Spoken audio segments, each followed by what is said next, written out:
Welcome back to the Postpartum Prep Podcast. My name is Ceridwen. I'm your podcast host and your guide to preparing for a smoother start to life with your new baby. If you're new here, I'm a postpartum doula, a lactation counselor, and a gentle sleep practitioner. I'm also just obsessed with preparing pregnant mamas for what comes after the birth. And that's really what we're going to be talking about today, because I want to really emphasize why it's important to think about what comes after birth. I've been having a lot of conversations in the DMs lately with pregnant moms, and it's given me a little bit of a reality check and really brought me back to how I personally felt when I was a first-time pregnant mom. And it's also reminded me of why I even, I've been working on this podcast and working on putting it all together, getting it out there.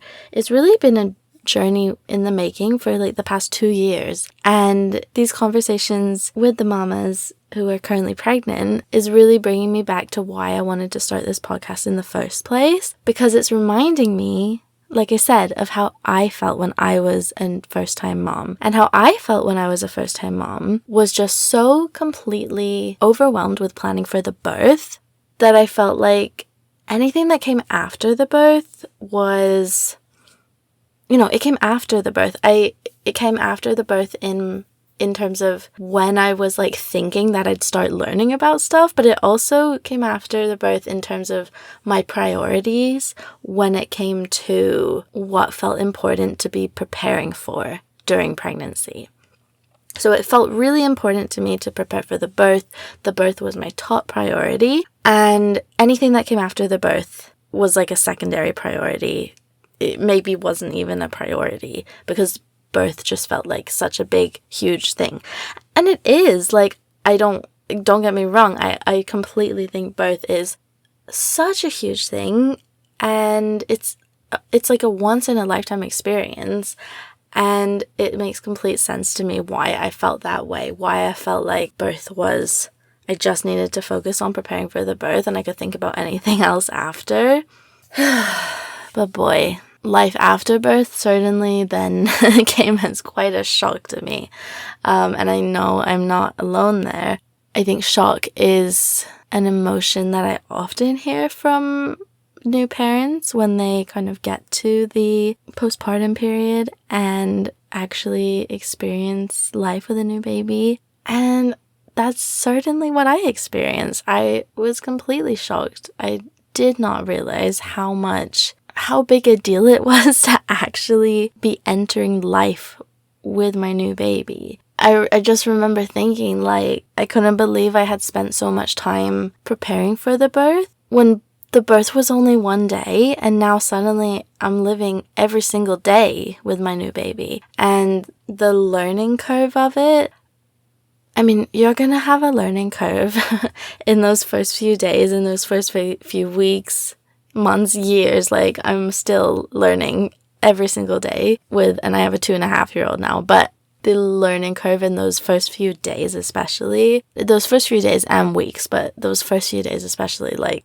that's a learning curve absolutely no other. I can't even begin to explain it to you, although I'm trying. That's why I have an entire podcast. But yeah, sorry, I kind of got carried away with my own thoughts there. But I think my point was I just remember when I was pregnant, all I could think about was the birth. And then once I was actually postpartum, once I was actually in life with my new baby, I couldn't believe that the only thing I had really thought to prepare for was the birth and not what came after. Because, oh my goodness, the roller coaster that was life after birth and the learning curve of learning to take care of my new baby, learning how to take care of myself again, as well as taking care of a new baby, and, also relearning myself, the whole, identity shift of new motherhood. And, oh my gosh, breastfeeding. Learning to breastfeed was such a journey, and yeah, one that I didn't realize how much breastfeeding could be a learning curve. And by the way, I do have some episodes on preparing to start breastfeeding, episode 10 and episode 17. Check those out. I'll make sure to link them in the show notes. But also the learning curve of navigating baby sleep was a big surprise to me. Not necessarily the fact that I wasn't so surprised by the fact that my baby woke a lot. Like, that wasn't a surprise to me. I think the things that were a surprise to me were things like just the reality of how it felt to be coping with that sleep deprivation was a bit of a surprise, because it definitely felt worse than I had expected it would. And if I'd known it was going to feel so hard, I definitely would have tried to prepare like more in advance in terms of maybe having more support, and also in terms of like discussing responsibilities with my husband a bit more, and trying to like think through how we would navigate sleep. And I mean, this is part of the thing, right? Like, I didn't realize that there even were strategies that we could use to make it easier. Now, as a postpartum doula, like, I'm always talking with my clients about different strategies that you can use to kind of manage, tag team a little bit between you and your partner when it comes to navigating or kind of coping with your baby's sleep, and ways to make it a bit easier. But I kind of went on tangent there. I think I was just talking about the other thing. I think I also just wanted to say the other thing that I wasn't prepared for, that I was shocked or surprised about when it came to baby sleep, was just the noise of other people's opinions, and also like the absolute chaos of baby sleep advice on the internet. And how much, I mean, this is like a whole other conversation, but there's a lot of people on the internet who just don't know what they're talking about when it comes to baby sleep. I didn't realize it was like a completely unregulated profession. So people who work in baby sleep, some people will say whatever they want to say just to make money. And I certainly fell for some like bad advice there, but yep. So that was another part of my like learning curve, or things that I didn't realize about life after birth. And then another big one was my relationship with my husband. I just didn't realize, first of all, kind of how much having a baby would change our relationship. Not all in bad ways, but it was certainly an adjustment, to put it nicely. And it, you know, we learned to grow together into our role as parents. I think sometimes we're still learning, but that's just life, isn't it? And we've also learned how to better take care of our relationship now as parents. But that was a learning curve in itself. We had to relearn how to nurture ourselves as a couple whilst also being parents. And I guess I'm just listing out right now all the things that I wasn't prepared for when it came to life after birth. But really what I wanted to share with you today was just a little, if anything, just a little pep talk, I guess, to hype you up for your postpartum prep, for your commitment to, I mean, first of all, if you're even listening to this episode, that tells me that you think preparing for life after birth matters.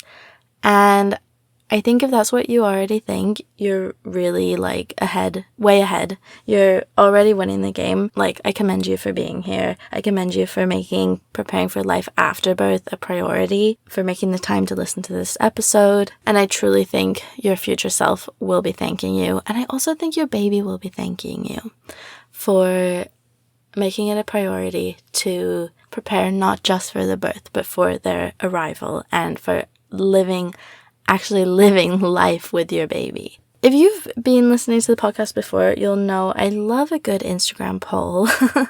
I just think it's a really fun way to get the thoughts of moms who are actually going through it, or who have actually been through it, just to show you like that we're really not alone in our experiences as parents. I think sometimes, it would be easy for me to think, for example, that I was alone in feeling so overwhelmed after birth, after welcoming my baby in that postpartum period.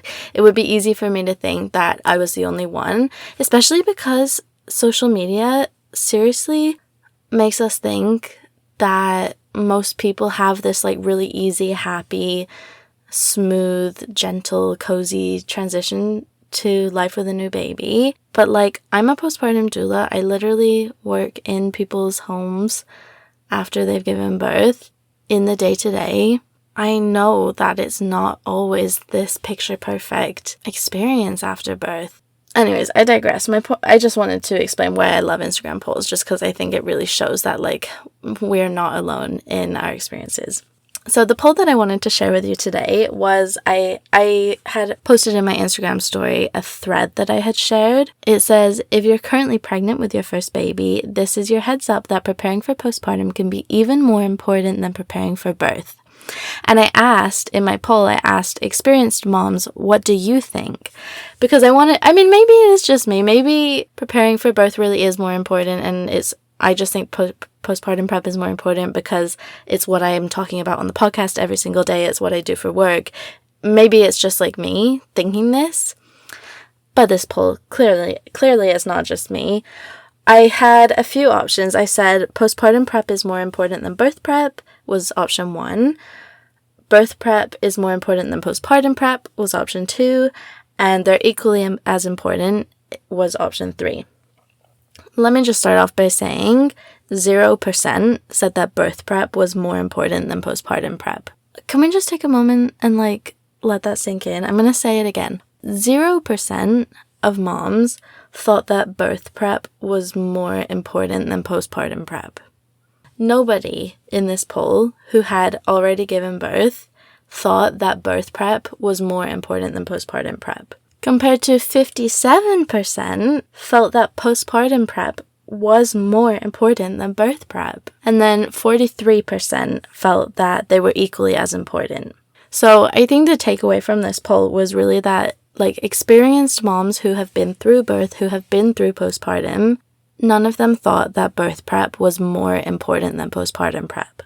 It was kind of split half and half between thinking that postpartum prep was more important than birth prep or thinking that they're equally as important. But more moms thought that postpartum prep was more important than birth prep compared to the moms who thought that they were equally as important. But either way, I think this says a lot about where our priorities should be during pregnancy. I mean, obviously, let's just take this like with a pinch of salt because obviously this is literally just an Instagram poll. Also, like, this cannot nearly account for everybody in the world's opinion. Like, this is probably not even the opinion of everyone in my Instagram. Like, we would never consider this like a real research study, okay? But I'm using it to demonstrate my point here because in pregnancy, it can feel like preparing for birth matters so much more than preparing for what comes after birth. And I get it. I think it's partly like, it's just, you know, it's where a lot of our anxieties go. I think we have a lot more anxieties about what if something goes wrong during the birth, or if I just learn enough about birth, then I'll have a good birth, that kind of belief. And I'm not saying if that belief is right or wrong, but I'm just saying I understand where this like prioritization of birth over postpartum prep comes from. Learning about birth it matters, but I guess what I'm just trying to invite you into is like, perhaps instead of doing 3 birth courses, you could do 1 and do 2 postpartum prep courses, or read a book, or listen to my podcast. Hey, I've tried to make it super easy for you. I think the whole reason why I decided to do a podcast, I used to have a blog, but I changed to a podcast because I felt like a podcast, there's like no excuse, right? There's no excuse for not listening to a podcast because you can literally do it while you're doing anything else that you'd already be doing in your life. You can listen to the podcast when you're driving in the car, when you're on your commute to work, when you're taking a walk, when you're working out, when you're in the shower, when you're brushing your teeth, when you're washing the dishes or loading the dishwasher. Like, you can so easily integrate a podcast into your everyday life and learn about, you know, and my podcast, I'm not here to give you like a fake idea of what life after birth is really like. I'm here to paint a realistic picture. And I'm also here to encourage you in your self-trust as a mother. I think one thing that I do find tricky about like traditional postpartum prep is that it's often like from this perspective of like, this is the right way to take care of your baby. This is the right way to do things. This, if you do this, everything will work out fine. This is the right way to feed your baby. This is the right way to handle baby sleep. And like the truth is, there literally is no right way because every mom and every baby is so different. And so my hope is that this podcast, like you'll never get this sense of like there's only one right way to do things. And more than anything, all I want you to take away from this podcast is like a better understanding of yourself as a mom, a better understanding of your baby, a better understanding of the connection between the two of you, and a better understanding of how to nurture that connection. Because at the end of the day, I think there's nothing better that you can do for your postpartum prep than understanding that your connection with your baby is the foundation for everything. And when it comes to postpartum prep, when it comes to preparing for your bonding with your baby and preparing for your postpartum recovery and preparing for things like breastfeeding and for mental health and for sleep, all of that is rooted in supporting the connection between you and your baby. That for me is the core of like what we're preparing for when we're preparing for life after birth. We're preparing in a really intentional way to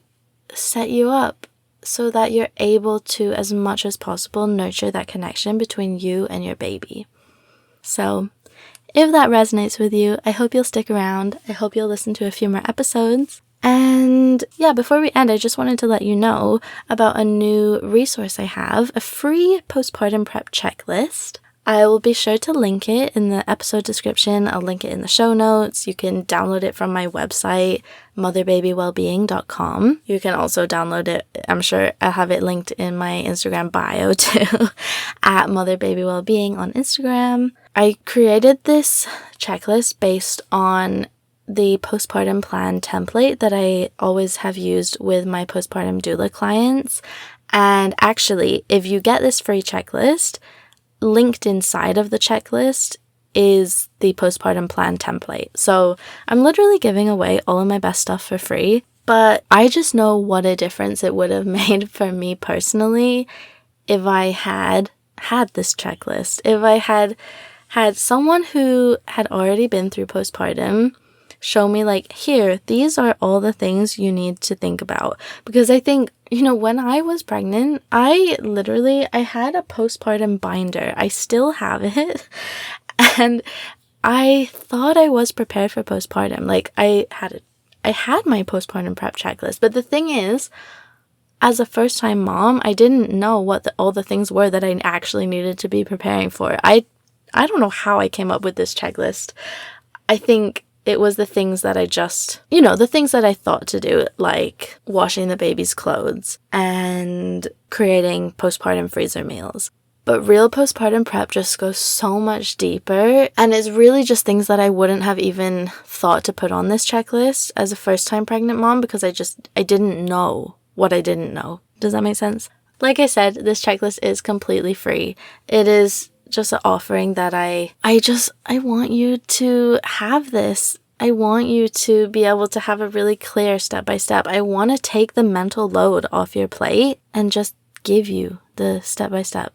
Anything to make your life simpler because, girl, I know that you're already so busy and overwhelmed with planning for the birth. I know you don't need more on your plate when it comes to preparing for postpartum, so that's why I'm trying to make it simpler for you right now. So go grab that free checklist. You'll see the template in there. I also have other Canva templates linked in there as well, and some other free guides linked in there as well. Like, this is like a little treasure chest. I just want you to go look through it and find all the treasure. And as always, please feel free to reach out to me on Instagram at motherbabywellbeing if you have any questions. If you found this podcast episode helpful today, please share it with another pregnant mama who would also find this episode helpful. And it would mean the world to me if you would leave a review on Apple Podcasts or Spotify. This podcast is still pretty new and I'm still trying to grow it, and I'm still trying to get the word out there to as many pregnant moms as I can, and, get my free resources, get this free podcast, get my free checklist out there to all the pregnant mamas. This is literally just my passion, and I really just want to be able to share. I want to be able to keep doing this. I want to be able to keep creating this podcast and keep sharing as many free resources as I can. But I really do. Your support is what helps this podcast to continue growing, and is what helps me to continue making this podcast. So sharing with a friend or leaving a review or even both are the best ways that you can help me so I can keep helping you. Thank you so much for listening today. Be sure to look through my previous episodes and add them to your queue if you find any that pique your interest. And I will see you in the next episode.